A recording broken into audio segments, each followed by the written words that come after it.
into like a movie that we can put online. We say, look at this, it's amazing. How much intricacy of thought and everything that he built. He was a builder and a doer and an art. Amazing. And he did it all day and all night, It's like, when do you sleep? You slept on boards or whatever? Yeah. Amazing character. Our Manu.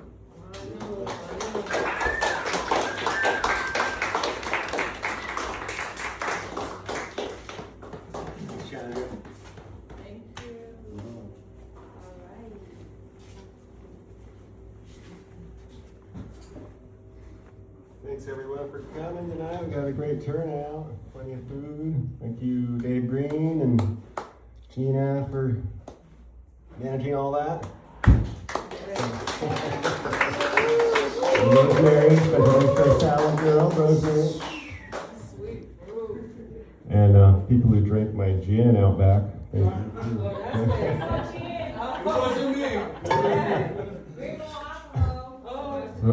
So I prepared a little something. So it turns out, right, when my brother ascended, I started a class called Myth, Archetype, and Symbols.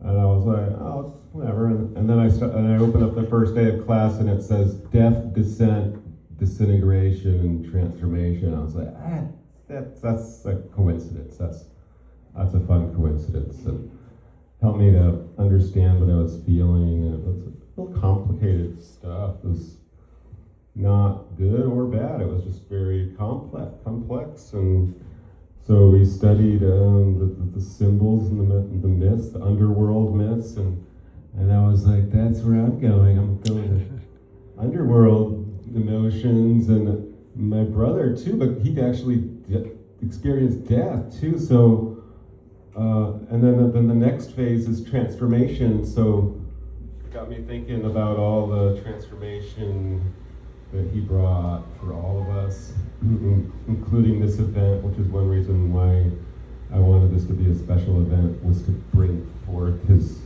gifts that he brought to us. And of course we have the calendar and the art, and we have the friend group, and bring all of us together. And then there's also other aspects that I studied. So he actually brought together like a team of ecologists. So when Psyche from Eros and Psyche went down to the underworld, she had to sort the grains of the barley separated from the grains of the wheat. And it's this ecological process, and of course she couldn't do it on her own, so the ants helped her.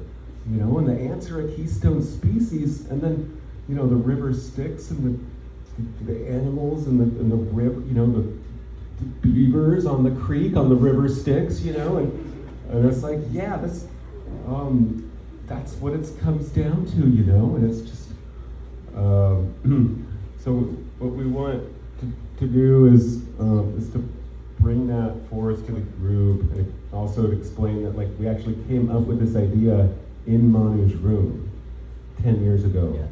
Me and Toby especially just hanging out with someone who didn't talk at all, or this was 2020. Yeah, we had just started talking, and it was like this real lively time, and that was this, now it's gonna last forever, We want the East Low Beaver Dam to last forever, and we want the knowledge that we teach to last forever, and that came from my brother, played a big role in that. So thank you, Manu. And yeah.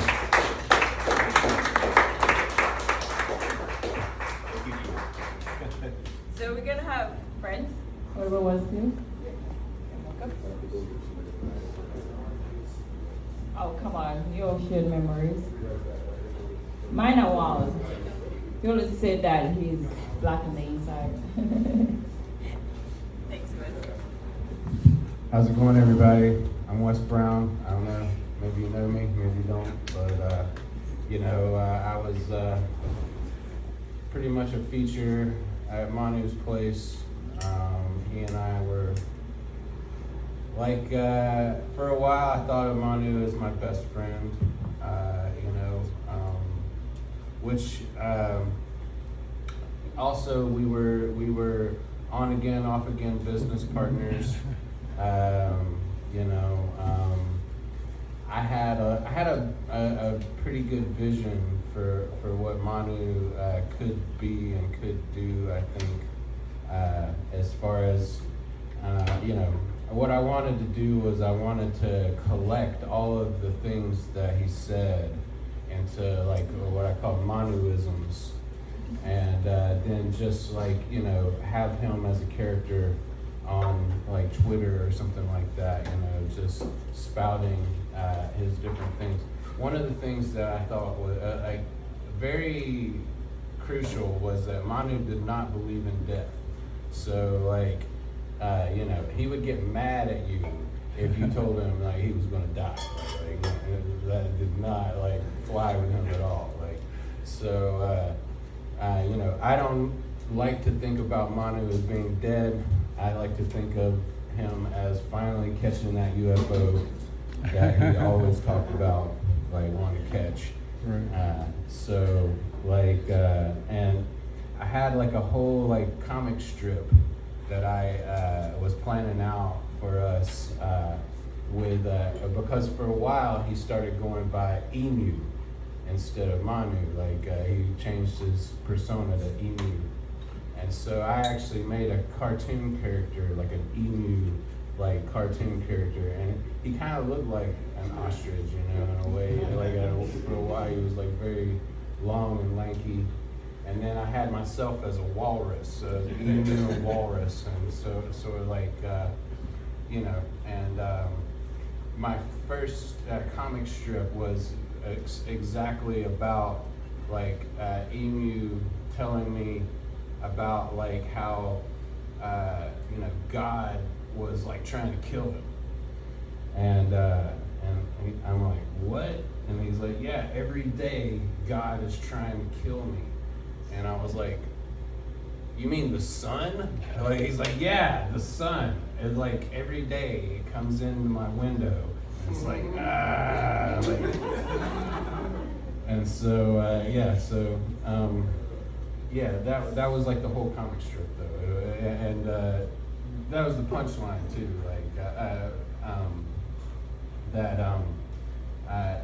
like basically that God just won't leave him alone, like he's trying to like kill him every day.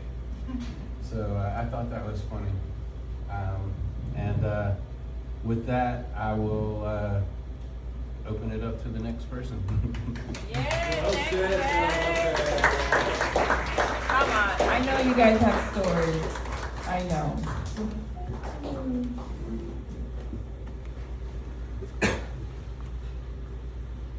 Hi, everybody. Can you hear me all right?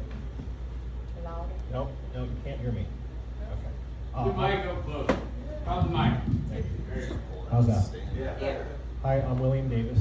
Got lots of Manu memories, but one I want to share is I think we were playing poker, and you know how sometimes the night is ready to be over, Manu doesn't want anyone over anymore. So he had his way of expressing that, and he was going down the list, or down the line, telling everyone how it is. And my turn was up, and he got a look on his face like he restrained himself and skipped me, and then went to the next person after taking a moment. And I felt like that was a very sincere expression of his appreciation and friendship towards me. That as he was about to jump into something, I don't know what it was, but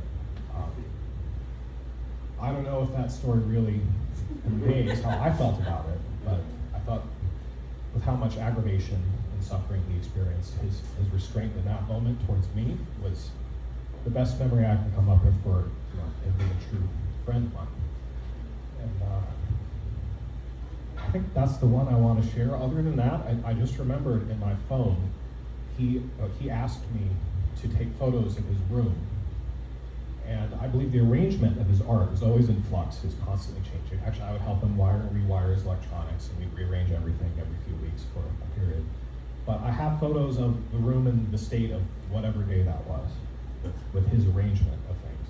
So I'd be happy to share those. I don't think it's anything we don't have individually, but that was the arrangement. I have a collection of photos of that. Great. So thanks for listening, everybody. Thanks, man. Yeah, we're good.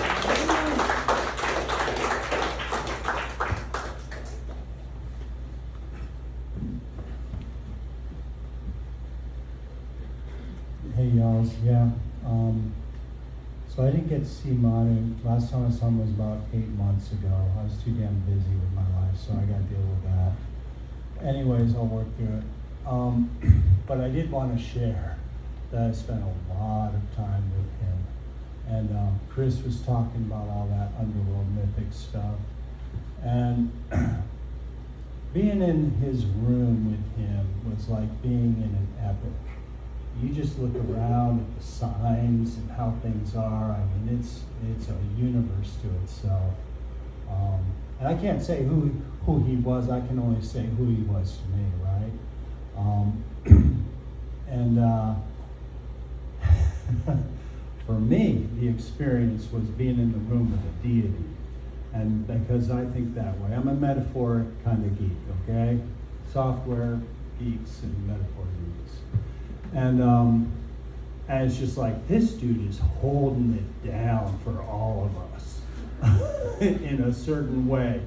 If you can't carry it, he can. And it was just a really beautiful time.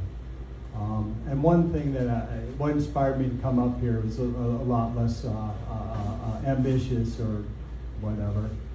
One thing he pointed out, and I think it's a really good insight, that there are dipshits and there are shit dips, and there's a difference between those.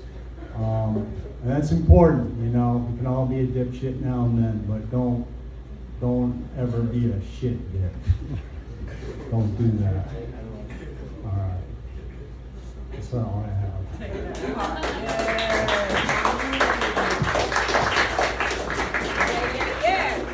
Where the ladies at? Come on. Manu's a lover.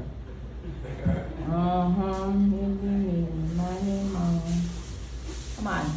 There we go. I love you, Rose. She's been a great help. This woman here, thank you. Hey guys, I didn't know Manu that well, but one day Chris said to me, "You want to meet my brother?" So I said, "Yeah." So we went over, and I felt like I was going back into some time warp, going into his house. Right?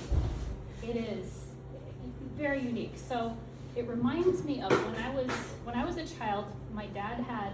So we had our house. He built a small house when I was little. Then he built a 5,000 square foot wood shop next door, back in the woods. And in that wood shop, we moved over there. So we lived upstairs, and downstairs he had all of the tools and everything. So we sat at to eat, we sat at the dining room table saw. And Manu has, I don't know if it's a table saw, but he has equipment in his kitchen. And you just kind of sit around and watch a movie and eat. Yeah. And it just brought me back to my childhood. And that was such a special feeling, because very little in life has brought me back there. My father was an incredibly unique person. Manu had him beat. Absolutely, I've met a lot of very weird, very bizarre, very unusual people in my life, and he may be the most unusual. So that's saying a lot, because I grew up in a community of artists in Connecticut, and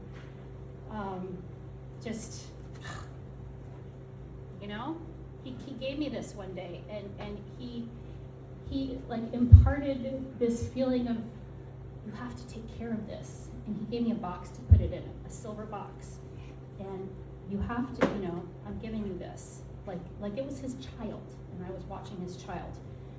So then I saw this today, and then I cried when I heard a lot. And I don't know him that well. I never played poker with him, never got around to that, which I feel sad about. So maybe I'm gonna think about playing poker in the etheric. And Yeah, I just wanted to come up here and say that to the family, to Rita and John and Chris. You know, I can't imagine what this is like. I don't have siblings, and I do have a daughter, and if I lost her, I would be lost. And so I just wanted to say to all of you that I really feel, you know, your pain. This is something that no parent should go through. And I'm here with you and for you if there's anything I can do, truly. He's a very, very special person. And I say that in the present tense because he was larger than life, and he will live on in each of us, in our memories. And that's a really beautiful thing. And seeing these pictures, I didn't know him then. You know, I just knew him in the last year and a half. And so seeing these pictures, it's amazing, especially that one. It's like, I didn't know that guy. I knew a very, very interesting guy, but you know, it's amazing. And then I see a little bit of similarity with Chris in that picture. And so it's very nice. Thank you for having me here. And Gina for doing all this. Thank you, Rose. Thank you. I appreciate that. Wow, I'm getting teary right now. I'm sorry. So Gina, let me come up for a moment. Okay, John's gonna come. Rosemary sort of motivated me to share Give me a napkin. an event somewhere around 1998.